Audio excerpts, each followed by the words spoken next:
What's up, nerds? It's your boy, the OGGM. It's Thursday. It's about 9 o'clock in the morning. It's the 28th day of April 2022. It's about 52 degrees and foggy here at Site B.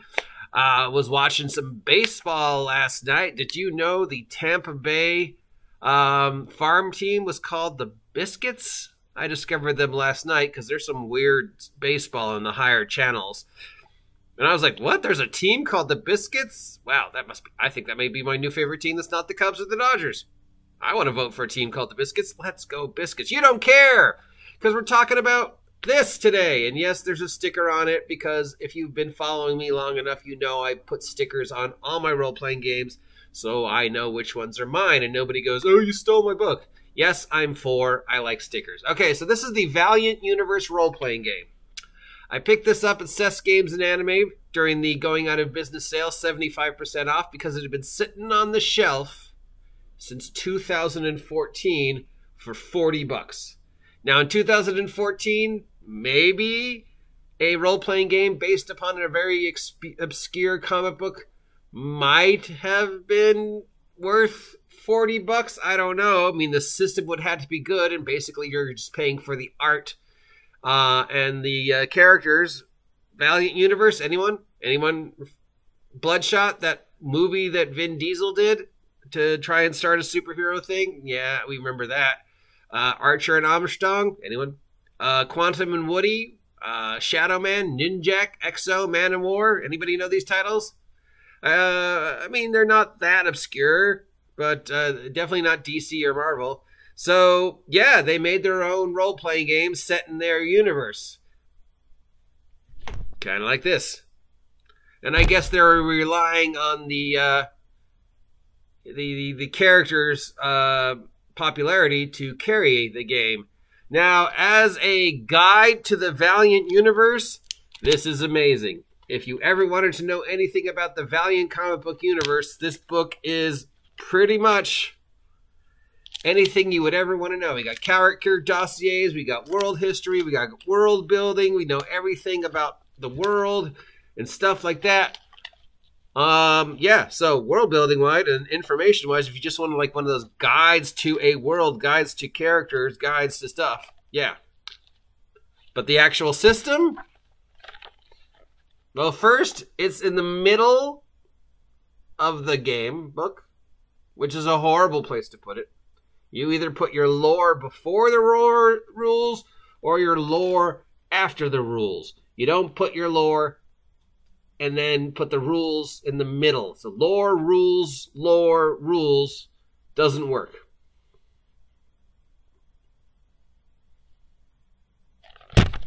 What are the powers in this superhero role-playing game? And what dice does it use? Well, it claims it's a D12 system, but then it says you're also going to use all the other dice. It's a point-based system. We got points. Points allow you to buy your stats and your powers, but the stats are the dice thing. D4, D6, D8, D10, D12.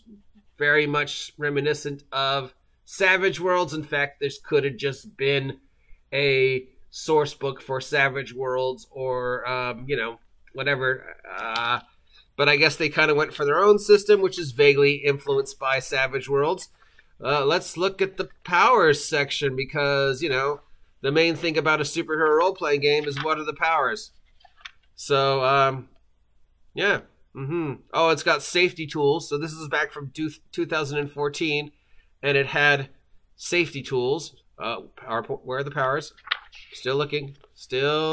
You're going to get the powers. Game rules. Okay. Explaining all the stuff. Where are the powers? I mean, I want to know it, right? Superhero role-playing game. Want to know what the powers are, right? Here's how to do the dice. Dice plus modifier plus action dice. Okay. How to run a comic book game at your table. Okay. Powers. Where are my superpowers? Create powers. Oh, here we go. Let's look at them. Oh, wait. There are none. There are no powers in this superhero role-playing game. No random, rolls, no point buy rolls, no archetypes, no nothing. What are the powers in this game? You just make them up and assign a dice to it. So, like, this guy, his power is business acumen, D12. So, I guess whenever he needs to do something business related, he gets to roll a D12. And then also we have these cues. And I guess the game is about, you know, when you trigger the cues, you get to roll the dice. So, like, he has a cue called That's Not Necessary. And then, I guess when he gets in a situation where that's not necessary, he can make a roll. You also have action cues, like, I'll take him down. And then, I guess, when that's an action, so he would roll a D6. I guess, and then if it's successful, he has done whatever I'll take him down does. Well, let's look up I'll take him down. What does that let me do? Oh, nothing, because there's no description of the powers. There literally are no powers. You just make shit up and roll a dice. So I could literally have a character whose power is look cool in sunglasses, D12, for a shout out to Teenagers from Outer Space. Pilot giant mecha, D4.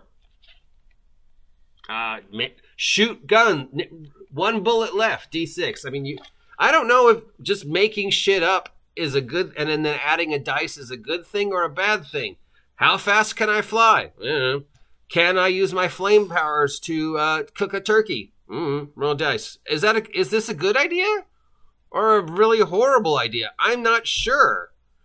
It's either brilliant, because it's all subject to what the DM will let you get away with, and there are no hard and fast rules, and for some people that might be a great idea. Or this is a horrible idea, because the whole thing about superhero role-playing games is what do my powers do? And how versatile are my powers? Every other game either just gives you very detailed of what your powers can and cannot do, or it just says, much like Champions, flight, 3d6, energy blast, 5d6, and then you just sort of make up stuff or buy extra things to it, like energy blast plus sticky or armor piercing, and then that costs you extra points in Champions, right, for using point buy. On the other hand, like random systems like Villains and Vigilantes, you would get ice powers or energy blast, and then it would have a list of the things you could maybe do, like, ice powers, ice armor, create ice, and then it would give you a formula.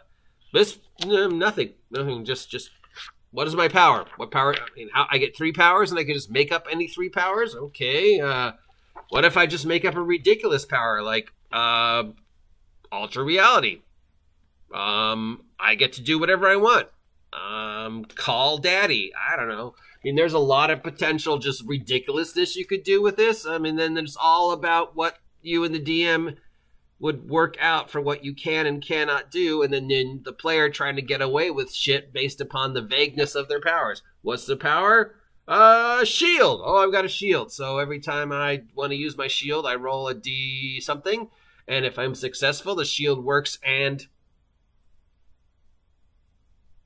how much damage does the shield protect me? All? Some? None? How many times can I use it? As many times as I want? Just because it's a superpower, and you should be able to use your superpower as many times as you want. What is the definition of my shield? What does it look like? Is it a Captain America shield? Is it a Force shield? What does it have to do with these cues? Oh, do we explain that? Maybe we explain that in the game somewhere.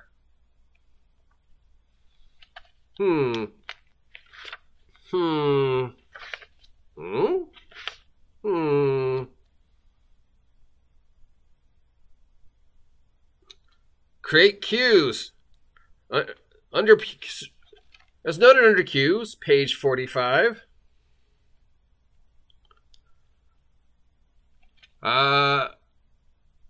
Each cue helps form the basis of a narration. Additionally, they are split into cues and action cues. While they are interchangeable as the situation dictates, generally action cues are when the characters are storming the heavily secured facility in their superhero majesty. Cues form the basis of narration. See page 47. Okay. Turns, lead narration, scenes,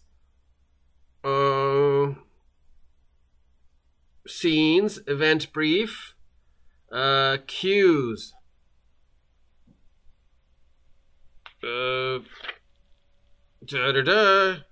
cues.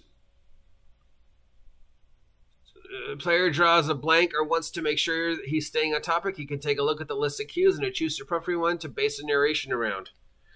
So I guess you just narrate, and then the DM says, roll a dice.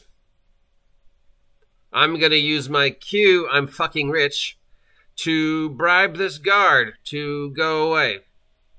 That's narrating. What do I roll? I don't know.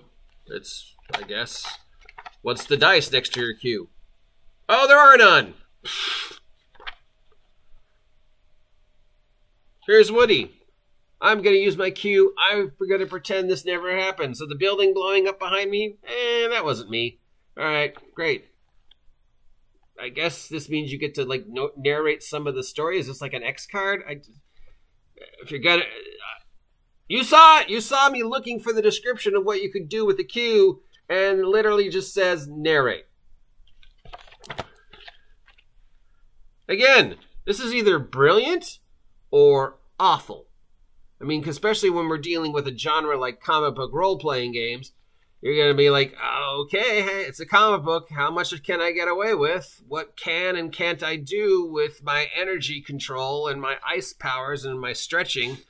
So I've got, I don't know, I'm fucking Batman at D12. So whenever I want to, I'm going to just roll a D12. And if I succeed, I'm fucking Batman lets me do whatever I just said. And if I don't succeed, well, then we're going to narrate how I failed. I'm fucking Batman. So I, of course, have the thing that this one individual is weak to in my utility belt. And, of course, I know who this guy is because I followed all the clue. And because I'm Batman. Roll D12. Oh, I rolled a 12. I guess I critically rolled. I'm fucking Batman. So I succeed. And I beat him up and turn him in. And everybody's like, hey, Batman, until the next thing. And then we get the music playing as I'm driving off all moody. And then the bat signal plays in the cloud. And I guess this is all about player agency. You know, just the DM just says, yes, you can do it, or no, you didn't. And then you get to argue with the DM. No, that was one of my cues. So really, there's no system in here. There's just like kind of some vague shit that they sort of stole from Savage Worlds. And then for some reason they chose the D12 as the main dice because they wanted to be quirky. And, you know, the D12 never gets enough love. But you know, that's a whole separate subject. What's up with the fucking D12, right? I mean, just... So, yeah, I guess, I mean, if I was playing in a superhero role-playing game, would I just want the ability to make up any power I wanted to, and then the DM would either say yes or no? Or would I want, you know, a more detailed list of powers and ideas and, like, you know... I mean, how many times in a gaming history have we just got some player sits down, and I'm like, what do you want to do? What do you want? And they're like, I don't know. Okay, well, you're making a superhero. What does your superhero do? I don't know. Can I be Batman? I mean, isn't that usually the answer? If somebody sits down at your table and you're running a superhero role-playing game and they have no ideas, they will default to either Batman or Spider-Man or Wolverine. A lot of people default to Wolverine. I don't know. Can I be Wolverine? And I guess this system is like, sure, here's your 3 powers, one of which is claws, the other of which is regeneration, and the third is I'm the best at what I do, and what I do isn't pretty. And then you have some cues, like I'm Wolverine, and I'm Berserk, and I'm old, and I don't know, I'm in the X-Men, and I'm a very stealthy dude who wears yellow and gets away with it. I like beer would be a cute one of Wolverine's cues.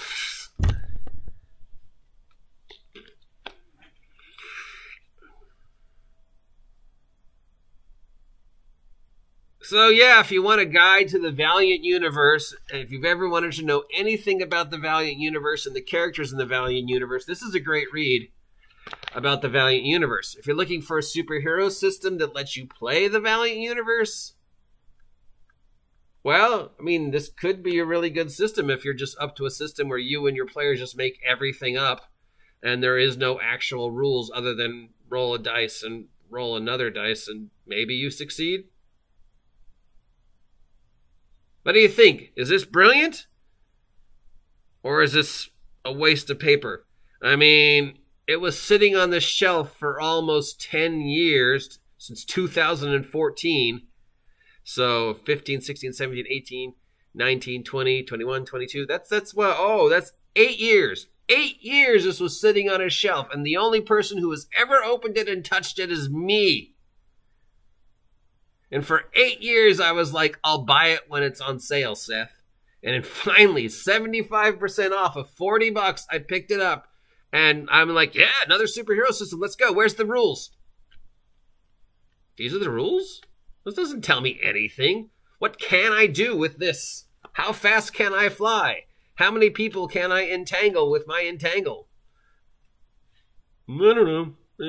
As fast as you want, because it's just a player agency make shit up game.